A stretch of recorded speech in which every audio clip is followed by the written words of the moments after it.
നേരത്തെ വന്നല്ലേ, ഞാൻ വരാൻ ഇത്തിരി വൈകി. ഷോ ഒന്നും വിചാരിക്കരുതിട്ടോ. എന്താ ഞമ്മളെല്ലാരും സൂക്ഷിച്ചു നോക്കണത്? ഞമ്മളെ മനസ്സിലായില്ല? ഞമ്മളെ സൈനബ ആന്ന്. അതന്നെ, മുച്ചീട്ട് കളിക്കാരന്റെ മകൾ സൈനബന്നെ. അതോ ബാപ്പല്ലേ പോണത്? മൂപ്പരിവിടെ എത്തിണ്ടോ? റബ്ബേ, എപ്പോഴേനി കാണണ്ട.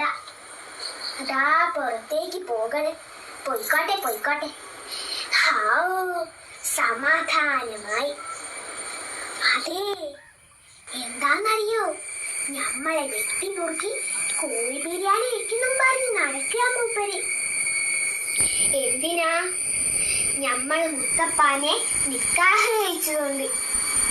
മൂപ്പർക്കാണെങ്കിൽ ഞമ്മടെ കെട്ടിയനെ കണ്ണെടുത്താ കണ്ടൂടാ. നിങ്ങൾക്കറിയാലോ ഞമ്മളെന്തൊക്കെ ബുക്കാറുണ്ടാക്കിയിട്ടാ മുത്തപ്പാനെ കെട്ടിയതെന്ന്. ഇപ്പൊ ദേഷ്യം മുഴുവൻ ഞമ്മളോടാ. എന്താന്നോ, മൂപ്പരെ മുച്ചീട്ടുകാരി ഒട്ടിച്ചത് ഞമ്മളായിരുന്നല്ലോ. അതിന്റെ ദേഷ്യം ആന്നേ. നന്ദി.